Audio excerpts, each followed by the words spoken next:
powers mobilized against Saddam Hussein.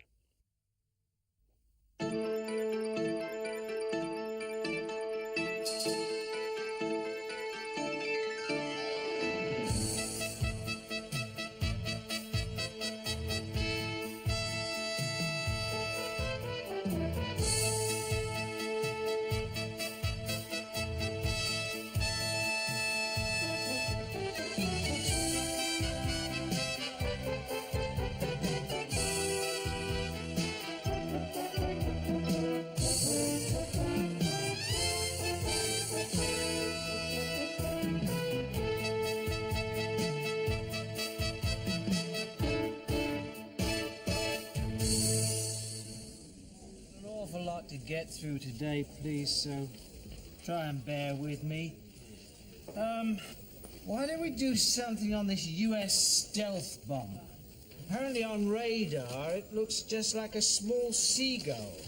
When the Iraqis get suspicious when their radar spots 7 seagulls flying in formation towards Baghdad at 900 miles an hour. Right, now I just want to do a very brief post-mortem on yesterday's bulletin. Damien, your item on mad cow disease. Yeah, look, it was not my fault that the pictures were so dull, George. But every cow in that herd had BSE. But could we get any of them to stagger around in a wobbly kind of way? No. They just lay there doing bugger all and looking totally sane. Even after we lobbed in the firecrackers. What do you mean firecrackers? Well, you know, to get them up. No. All right, now. Yes? Yeah, well, I'm in the middle of... Oh, all right, hold on. I'm sorry about this, everybody. Yes, love. What is it? Well, the builders should know whether it's a load-bearing wall or not. No, put Gary on. Gary, look, is it a load-bearing wall or not? Actually, Gary, I don't think, well, there's only one way to find out constitutes a professional opinion, thank you. No, you get Norman to ring me. In the meantime, you don't touch any walls, any electrics, anything, all right? Where was I? Any questions? Ah, yes. Sally. Why is it that yet again this week I've ended up announcing so many depressing stories? Chemical weapons in the Gulf, massacres in Soweto. If this continues, people will start to associate me with gloom, depression... Nausea, disgust. She's right, I'm doing it already. Please, Henry. I'm sorry, Sally, but I think you're just going to have to accept that at the moment the news tends towards the gloomy side.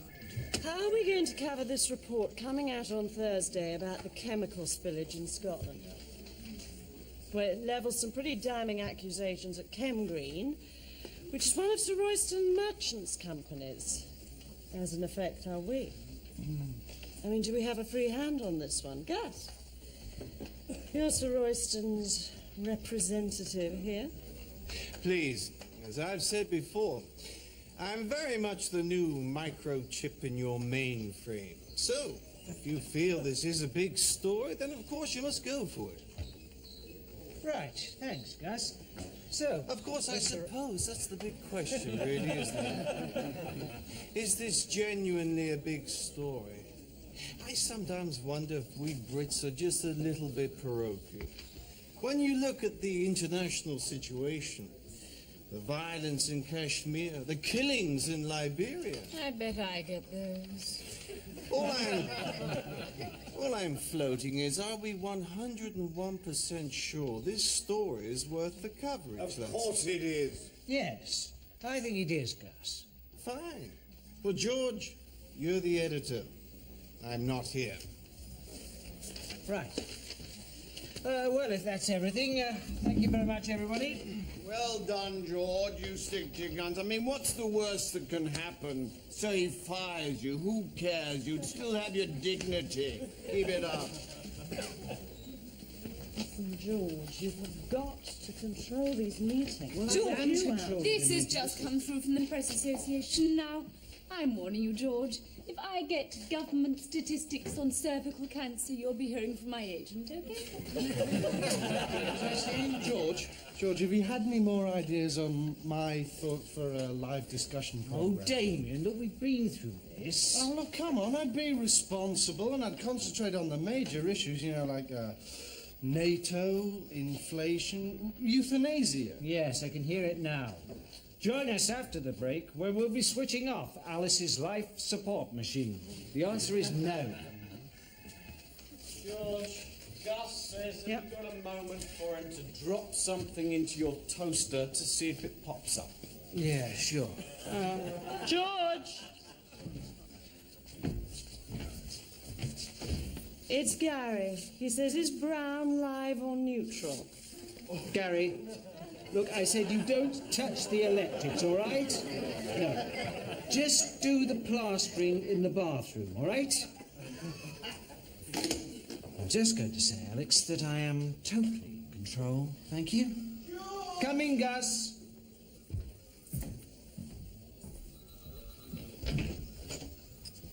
Ah, George, please, sit down. George, I just wanted to say one thing. I like you. Right, thanks. I like what you do and the way that you do it. I like the way you're handling this chemical spillage number. You know, a lesser man might start to fall apart at the thought of criticizing the man who effectively owns the company. But not you, George. Oh, sorry, coffee? Oh, I forgot. How is the ulcer? Well, it's healing, you know. Good. And the eczema? Well, it's a nervous thing, really. You know, it sort of comes and goes. Does it? What rotten luck. Anyway, George, all I wanted to say was don't worry.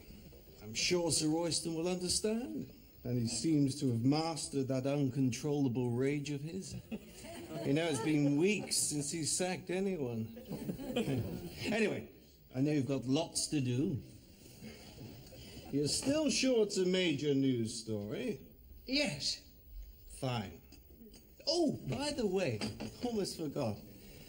Those management consultants, Princely, Smethurst and Smith, we roped in to assess our operations here, have delivered their report. Have a skim, will you? Plug it into your mindset. Right. See you. See you, George. Oh, Dave, you haven't seen Damien, have you? No, why? Oh, he promised me some copies of his prostitution in Bangkok report. What's this? What are you doing? As company dog's body, I've been given the riveting job of updating the obituaries so they're ready for when the relevant celeb pegs out. Oh. This is Edwina Curry's. Rather enjoying this one. Edwina Curry's no age at all. Why would she die? The publicity. It's been very quiet for her recently. Anyway, I hope she snuffs it soon. That's a terrible thing to say. I mean, you may disapprove of her politics, but... No, it's not politics. I've drawn her in the sweepstake. We're running a sweepstake on which of the obituaries gets broadcast next, and I've got Edwina Curry. The rules state that any cause of death is permissible, except assassinations, which don't count.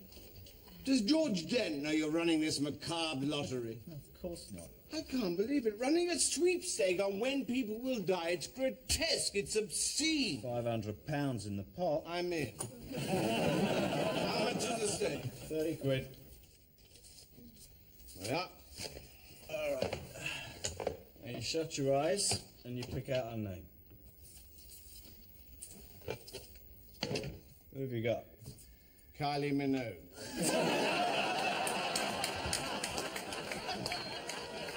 don't believe it.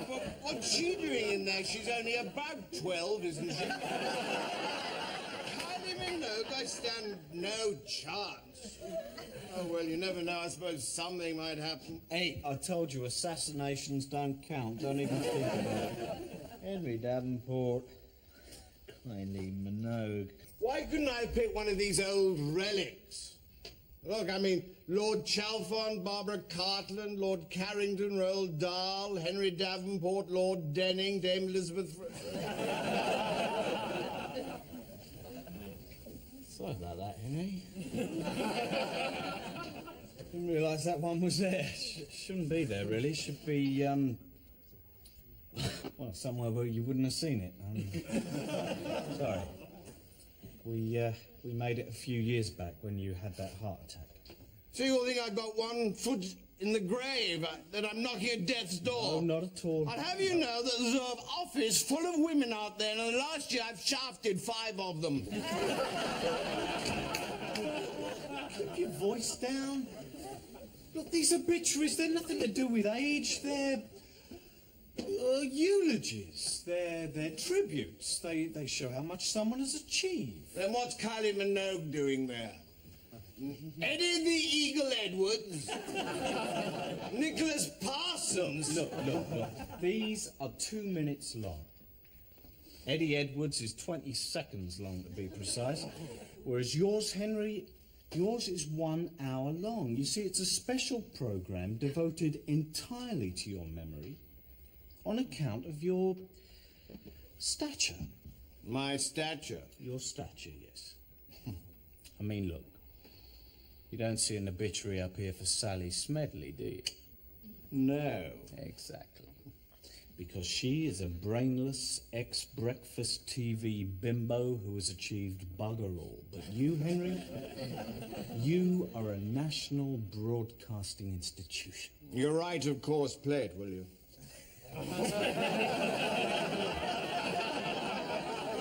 What? Play my obituary. Oh, well, I don't think I can, Henry. I mean, the people who contributed to this did so on the assumption that you'd never see it on account of your being dead. Look, Dave, I won't get upset. I just think it would be a very interesting metaphysical experience to see one's own obituary, that's all. You want to know what people say about you? I don't. Yes, you do. I do not. I couldn't care less. Oh, good. Why, what do they say about me? Well, nothing uncomplimentary. Why can't I see it? Because Dave, why can't I see it? I'm sorry, Henry, but to show you this would be unhealthy and unethical. All I will tell you is that the program Henry Davenport Remembered is a moving televisual tribute to a respected broadcaster, beautifully structured and lovingly filmed. Really? Really.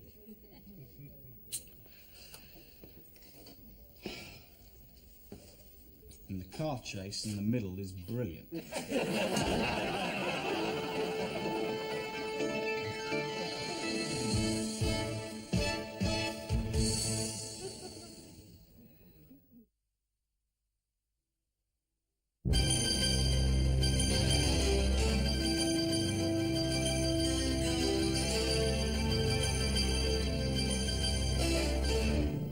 Good evening. The main headlines tonight.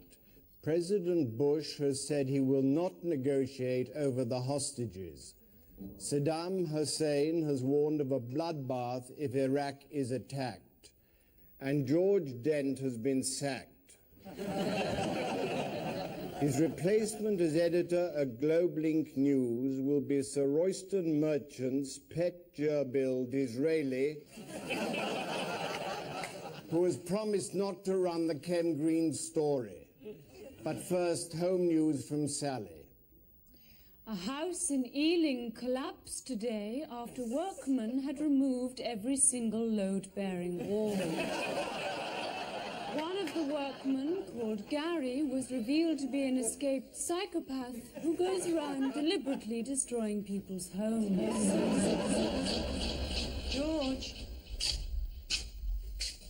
George, haven't you got a home to go to? I doubt it. What time is it? 1:45. Oh. I fell asleep reading this. What is it? Oh, it's that report from Gussie's management consultants. Poncy, Smartass and Smug, whatever the bloody names are. Apparently, I'm deeply disorganized. Can you believe that? Deeply disorganized. I'm going to underline that bit.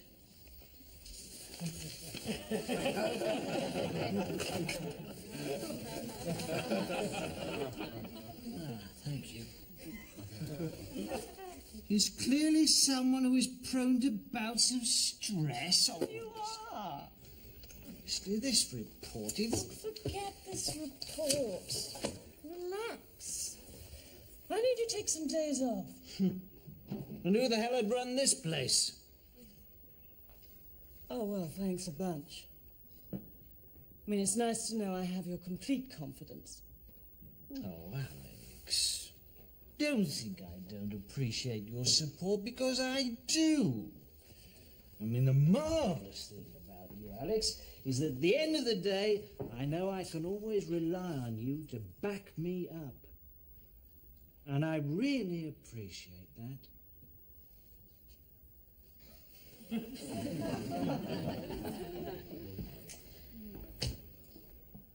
Henry Davenport was a remarkable broadcaster, though he was not necessarily always an easy man to work with. In fact, his office nickname was Grumpy. Sometimes he'd just explode, like a bomb. But we all loved him. 5 minutes till on air. Stand by VT2, VT1. Right, so then we'll do the West Midlands Serious Crime Squad investigation. How several important documents have gone missing. Probably claim the Birmingham Six stole them while they were beating themselves up. Okay, you two, at the end we'll put BSE in. Damien's got some better pictures, cows stumbling around, foaming at the mouth, etc. But we're still 30 seconds over, so let's lose Princess Margaret's birthday party, okay? Oh, I thought that was nice. You get that change, Henry? Who knows? Maybe, maybe not. Cooperate, will you, Henry? Oh, you know me, dear boy. I'm not necessarily an easy man to work with. Henry? Henry? Yes, Henry, that is your name, isn't it? Oh, is it? I thought it was Grumpy. I thought I'd begin this evening's news. Good evening, this is the news read by Grumpy. And Dopey. Yes, but did you understand it, Dopey? Pack it in, Henry. Careful, George, because sometimes I can explode. Like a bomb! But it doesn't matter, because you all love me. All right. Who showed Henry his obituary? The so-called obituary contains 12 factual errors. How did he get to see it? Don't know, I locked it away. I said I want the obituary re-edited. I resent its carping tone. Perhaps we could deal with this later. Yes, here. We haven't time to discuss some vain old poser's obituary. They haven't made one for you. What do you mean? It wasn't worth it, apparently, because you're a brainless ex-breakfast TV bimbo that's achieved bugger all. Isn't that right, Dave? Cheers, Henry. Eddie the Eagle Edwards has got one. And Annika Rice. But you haven't. Is this true?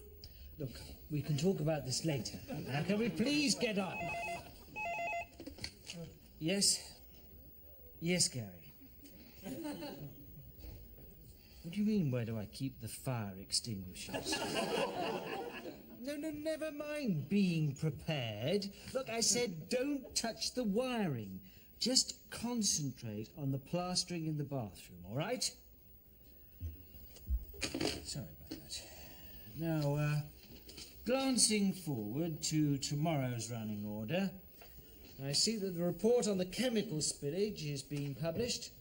So I think that should go in at item 26. Item 26. So where would that go out in the final news bulletin? What about the fifth item? Unless it gets forced lower by bigger stories, we leave gaps in case that happens. Even the hugest story would only go in at number 5. So the Chem Green story's at 26. At 30, 26, we'll have... you know, that does seem very high profile. And I wonder if it's more constructive to address these very valid green issues from a more global perspective. Well, I hear what you're saying, Gus, but I really don't think we can neglect this story. Well, of course we can't. It's important, significant, and we have got some great footage, you know, of dead fish floating down on the waters. Yeah, Damien. I think we ought to run this story, Gus, and you did promise no interference. Absolutely. Point taken. I'm not here. Do I really not have my own obituary in the table? I'm a national celebrity. I mean, what if something happened to me? I could step under a bus tomorrow. Would you? We'd be so grateful. I want an obituary, George. And I want my obituary re-edited. I do not want to hear the word obituary again today. Now, whilst we're on the subject of obituaries, it has come to my attention that Jeremy Beadle's tape is wearing extremely thin because people keep playing it for fun. So pack it in. Right, now this meeting is over. Alex, you couldn't step into my den for a quick headbang, could you? Yeah, in a minute, Gus. George, I've got another government statement here saying that fears about declining educational standards are exaggerated. Spelt with 3 G's. Hey, you know that latest mad cow footage of Damien's? Yeah. The farmer's on the phone. He says he's just found out his cattle feed is full of fairy liquid. Do you want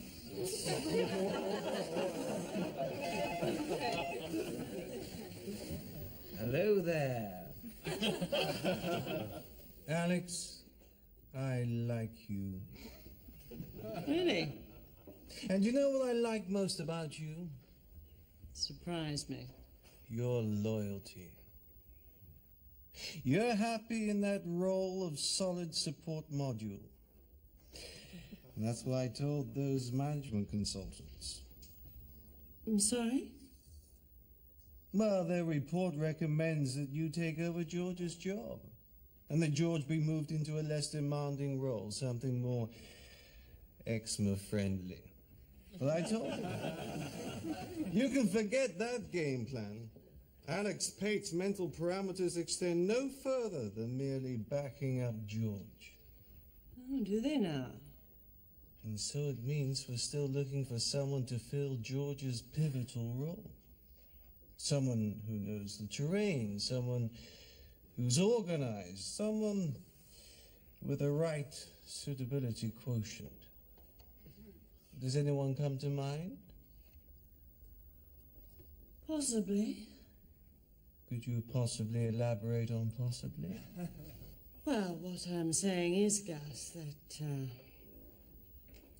I'm thinking of redrawing my mental parameters regarding suitability quotient for roles in pivotal terrain. Got you. Okay. Now, I just want to talk us through our coverage of the Notting Hill Carnival this weekend. Okay, the police have provided the usual map. Now, at point A, they'll provide some jovial constables who'll be dancing with large, cuddly West Indian women. Okay. At point B, there'll be some more jovial constables who'll be letting young rastas try on their helmets. And at point C, there's going to be some constables from the ethnic minorities. Now get there early because they're going to be moving them around so it looks like there's more of them. Okay, now the riot. The riot we expect to take place at the usual place around about 8 o'clock on Monday, okay? We've got the usual flat with a good view of the crossroads. You pick up the key from Mrs. Sullivan, number 85, as per last year, okay? Okay, thanks. Damien, what on earth have you got there? Oh, this is next door's cat. Yeah, I'm just looking after it for them. You want to be careful. Cats can get BSE, you know. I know. Thing is, Gus, it's a point of principle. And I said in front of everyone that Henry couldn't re-edit his obituary. Now, I can't go back on that. Well, absolutely. It would be wrong for you to change your decision. That's why I changed it. What? I felt we had a serious dialogue shortfall on our hands, so I resolved the situation to ease your enormous workload. Well, how is the eczema, by the way? It's fine. Everything's fine. My workload's fine. I'm fine. Fine. But you see, you've still overturned my... The point is, Gus, I thought that you said that I was in charge. George, believe me, you're as in charge as you ever were.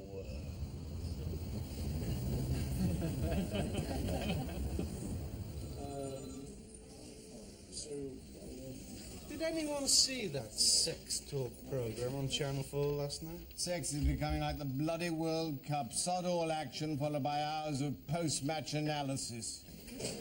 Everyone banging on about the female orgasm. Before feminists were invented, women used to lie back and be grateful. I'm telling you, whenever a woman comes back to my place, the earth moves. What I've heard, you'd be extremely lucky if any part of your anatomy moved. All right. Now, I want to do a follow-up on BSE, but no pictures this time, thank you, Damien. No foaming cows. No cats that have been dosed up with Benylin. So BSE's at 31. The Chem Green spillage story stays at 26. Yes, George, I was wondering about the Chem Green thing. Is this story really worth carrying? You've changed your tune. One should keep an open mind. Yes. How is the obituary coming along, Henry? It's editing together nicely, thank you. So's mine. It seemed only fair to be even-handed. I think that perhaps Henry does have a point about this Chem Green story. Hang on. How have you been nobbled? No, don't tell me. The live discussion program. It's only a tryout, George, to see if Damien's baby has legs. I think you've walked into an ambush, George. Does anyone else feel the Chem Green story's not worth running? Well, I've got my doubts about it. Well, stop me, there's a surprise. We are running this story because it is significant, isn't that right, Alex? Well, Well, what? well, there are a lot of stories surfacing just now which might squeeze it out. Right. What, in the light of all your misgivings about it, I have decided that the Chem Green story stays.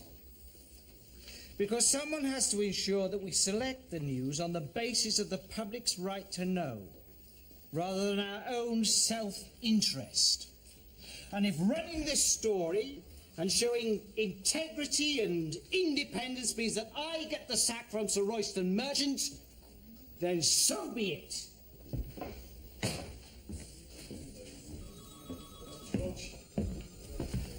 George, that was magnificent. I was proud of you, very proud. Well, it needed saying. Absolutely. Sods the rest. And we don't care. The Kem Green story stays. Certainly does. So where do you want it in the running order? 99. Yeah, that's it.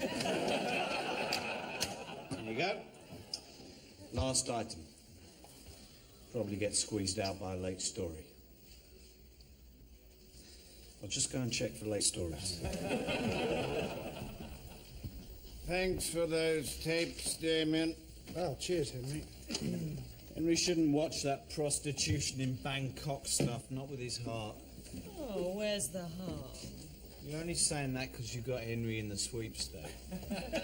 What sweepstake? Ah, I see you've moved it to 99. Takes a strong man to change his mind, George. Yes. Oh, hello, Gary. Yeah. Have you finished replastering the bathroom? Sure. Yeah, okay. Fair enough. Right. So at least you got your bathroom finished, huh? No, they didn't get time to finish it today. Took them all afternoon to knock down the conservatory, apparently. Which is fair enough, I suppose.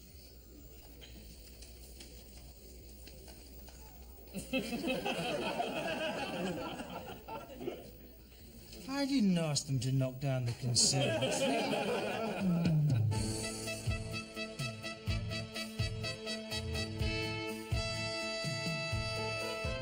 What's the latest on King Hussein's peace mission? Pointless. The Americans won't accept anything less than the restoration of the democratic government in Kuwait.